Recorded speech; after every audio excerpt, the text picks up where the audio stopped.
Сыртынан караганда баары бактылуу, бирок тереңине сүңгүп кире турган болсоңуз, баардыгы ыракатсыз жана бактысыздай. Азыркы ата-энелердин балдарын чоңойтуудагы туш болгон эң чоң көйгөйлөрдүн алгачкы сабында заманбап технологиянын зыяндуу жактарынан сактана билүү маселеси турууда. Эгер жалпылап карай турган болсок, ата-энелер балдарына жакшы жүрүм-турумдарды калыптандыруу иштери менен алектенип жатышат дегенди мындай эле коюп, алар өнүккөн маалыматтык технологиянын келечек муунга тийгизип жаткан зыяндуу таасирлеринен балдарын оолактатуу иш-аракеттери менен алектенүүгө аргасыз болуп калганын көрөбүз. Чындыгында мурда бардыгы башкача эмес беле? Адамдар балдарын көчөгө таштап койсо да, эми бул баланын келечеги эмне болот? Бул бала ал жактан жаман адаттарды үйрөнүп албайбы? Башына балее келбейби? Деп сар-санаа болушчу эмес эле. Анткени ал кездеги чөйрөдө коомчулуктун өзгөчө баалуулуктары бар болчу. Айыл жери же каалаган бир кыштак болсун, же шаар четиндеги жаңы конуш болсун, адам тарбиясы боюнча айырмачылыктар жокко эсе эле. Алардын маданияты өз чөйрөсүнө ушунчалык таасир этип тургандыктан ар бирине жакшы гана жактарын көрсөтүп турчу. Баласы эл алдында жаман сөздөрдү сүйлөсө, анын атасы же энеси гана эмес, алардан мурун баланы тыйып, эскерте турган агалары, эжелери, чоң аталары менен улуу байкелери дагы ошол эле чөйрөдө бар болчу. Эгерде бала мушташа кетсе, аларды ажыратып кое турган адамдар тегерегинен сөзсүз табылар эле. Алардын мындай иштерге кийлигишүүсүнө толук акылары бар эле. Кокус бала бирөөгө сөгүнсө, көчөдөгү киши ага: «Эй, сен Акматтын баласы белең? Сенин бул кылган жоосунсуз жоругуң уят эмеспи?» деп эскертип, болбосо кулактарын чоюп, үйүнө жөнөтүп койчу. Ал жердеги адамдардын баары бири-бирин таанышчу жана бири-биринин балдарына жакшы таалим-тарбия беришчү. Балдар дайыма көзөмөл алдында болуп, ошол жердин салты менен камыр-жумур болуп чоңоюшуп, ата-энелер да баланы көчөгө чыгар, кай жерде жүрбөсүн, ишенимдүү жүрүшөр эле. Себеби ошол мезгилде баардыгы бири-бирине сый-урмат менен мамиле кылышчу. Убакыттын өтүшү менен бирге коомчулук да өзгөрүп, аны менен кошо башка маселелер да пайда болду. Азыркы учурдагы билим берүүнүн, үй-бүлөдөгү жана көчөдөгү тарбиянын начарлашынын кесепетинен жана жаман адаттардын коомчулукка кенен тамыр жаюусунан, ошондой эле ар бирибизди өз бөлмөбүзгө камалууга дуушар кылган технологиянын таасиринен үй-бүлөдөгү мамиле маданияты начарлап, адамдардын бири-бири менен болгон алакасы, баарлашуусу солгундай баштады. Ата-бабалардын мурас калган коңшу-колоң карым-катнашынын начарлоосунун натыйжасында балдардын коомдун көзөмөлү астында чоңоюусун камсыздаган мурунку көчө салты, маданияты да ал ортодо жок болуп кетти. Аны менен бирге көчөлөр балдарга жана жаштарга жаман адаттарды үйрөтүүчү булак сымал терс касиетке ээ болуп калды. Биз балдарыбыздын камкор ата-энеси катары балдарыбызды көчөдөн үйгө мажбурлап киргизүүгө жана камоого аргасыз болуп калдык. 100 чарчы метр үйдүн ичинде балдарыбыз менен байланышыбыз солгундады. Үй-бүлөнүн ар бир мүчөсү ар бир башка бурчта телефон, компьютердин алдында убакыт өткөрүп, баардыгы өздөрүнүн виртуалдуу дүйнөлөрүн курушту. Үй ичинде ар ким өзүнө таандык субмаданият кургандыктан жана ар түрдүү маалыматтардан азыктандышкандыктары үчүн бир эле үйдө жашап, бирок түшүнүктөрү, дүйнөгө болгон көз караштары бири-биринен айырмаланган өзүнчө жаңы үй-бүлөлөрдүн тиби ортого чыга келди. Апасынан сурасаң: «Кантейин эми? Жолдошум футбол көргүсү келет, кызым музыка уккусу келет, балам интернетте отургусу келет. Ал эми мен болсо бул кечте эң жакшы көргөн сериалымды көрөм» деп айтат. Атасынан сурасаңыз, мен эмне кылайын, эртеден кечке жумушта жүрүп чарчап келем. Бала чакама убакыт бөлө албайм. Бардыгы өздөрү каалаган ишин кылып жатат. Мен да футболумду көрүп эсе алып жатам деп даяр жообун айтат. Балдарынан сурасаң, койгулачы, бизге алар кийлигишпейт. Биз каалаганыбызды кыла беребиз.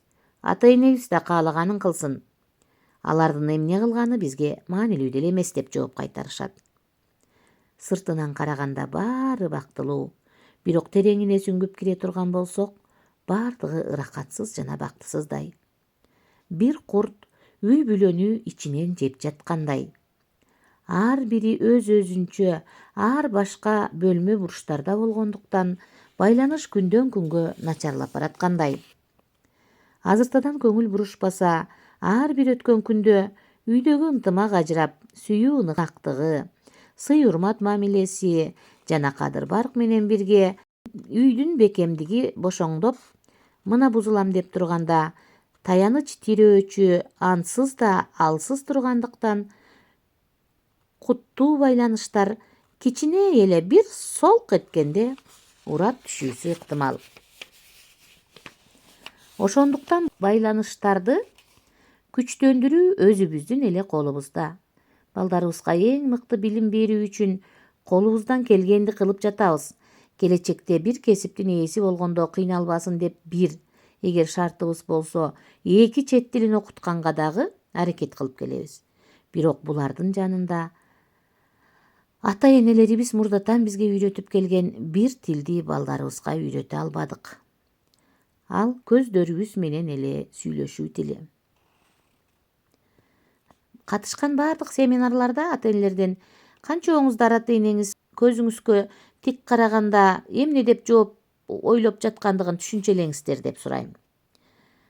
Ата-энелердин эң аз 70% ооба, менин атам менен апам мени тиктер замат эмне айткысы келгендигин түшүнүп, ошого жараша мамиле кылчу элем деп айтышат. Суроону бир аз өзгөртүп кайра сурайм. Анда өз балдарыңардын көзүн караганыңарда канчооңордун балдарыңар көзүңүздөрдө катылган ойду окуп түшүнүп, ага жараша мамиле кылат деп сураганымда, жооп 10%-дын 30%-дын тегерегинде чектелген болуп калат. Өткөн заман менен азыркы учурду салыштырып көрсөк, ал учурдун балдары ата-энесин көз карашынан эле түшүнүшчү экен. Ал эми азыркы балдар эмнеге көзүбүздөн окуп түшүнүшпөйт? Ооба, түшүнүшпөйт. Себеби үй бүлө мүчөлөрү арасында көз менен байланыш жокко эсе болуп калгандыгы үчүн биздин балдар бул тилди үйрөнө албай калышты. Биз көздөрүбүз аркылуу сүйлөшчүбүз. Аттиң, азыркы учурдун балдары көз караш тилин билбейт. Мурунку убактардагы бир дасторкондун четинде уюштурулган кызуу маектердин ордун азыр технология тетиктери ээлеп алды. Ар бири үйдүн булуң бурчтарынан орун алышты.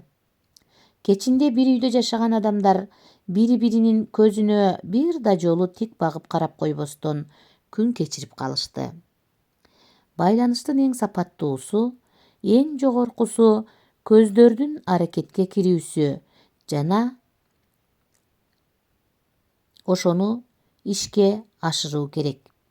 Көздөрдүн сүйлөшүүсүнүн жоюлушу менен үй ичиндеги байланыштар жөн гана бир тиричиликке байланыштуу бир нерсени сурап коюунун эле талаасына айланды. Байланышыбыз мисалы: аны алдыңбы? Муну алып келдиңби? Мектепте эмне кылдың? Кечинде кеч келем деген сыяктуу суроо жооптор менен гана чектелип, мамилелерибиз жетишсиз болуп калды.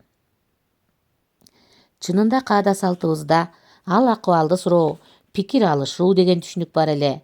Бет маңдай отуруп сүйлөшүп аңгемелешүү, бири-бирибиз менен сырдашуу деген нерселер жалпылап айтканда күнүмдүк жашообуздагы өз маанисин күндөн күнгө жоготуп барат.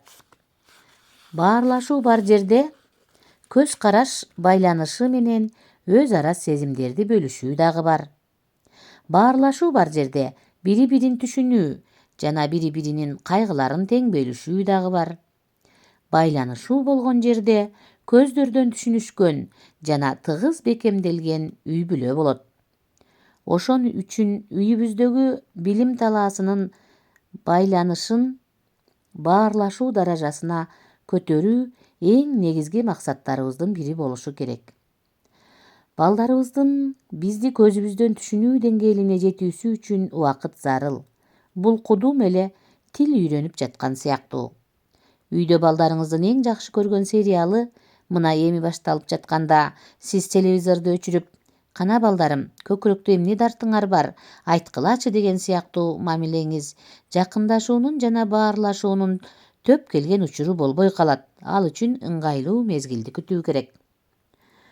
Бардыгына ыңгайлуу бир убакытта, үй бүлө чогулган кезде же болбосо дасторкон четинде отурганда балдарга пайдасы тие турган нарктуу сөздөрдөн сүйлөп, кеп кеңештерди айтып, маектешип тарбияласа болот. Ата-эне балдарынан маалымат топтоо максатында эмес, сезимдерин билүү маанисиндеги суроолорду сураганы дурус. Бүгүн мектепте эмне кылдың дегендин ордуна, чарчагандай түрүң бар кызым, бүгүн мектепте көп окуган окшойсуң деген сыяктуу суроолор менен баарлаша баштаса болот.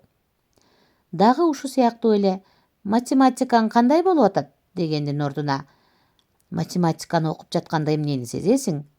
Математиканы алдыда мындан да жакшыраак өздөштүрөрүңө ишене аласыңбы деп, алардын сезимдерин жана ишенимдерин түшүнүүгө багытталган суроолорду сураганыбыз жакшы. Үйдөгү ушуга окшогон баарлашуу атмосферасында балдарыңыз убакыт өткөн сайын көз караш байланышын үйрөнүшүп, үй бүлө мүчөлөрүнүн бири-бирин жакшы түшүнүүсүнө жагымдуу шарттар түзүлөт.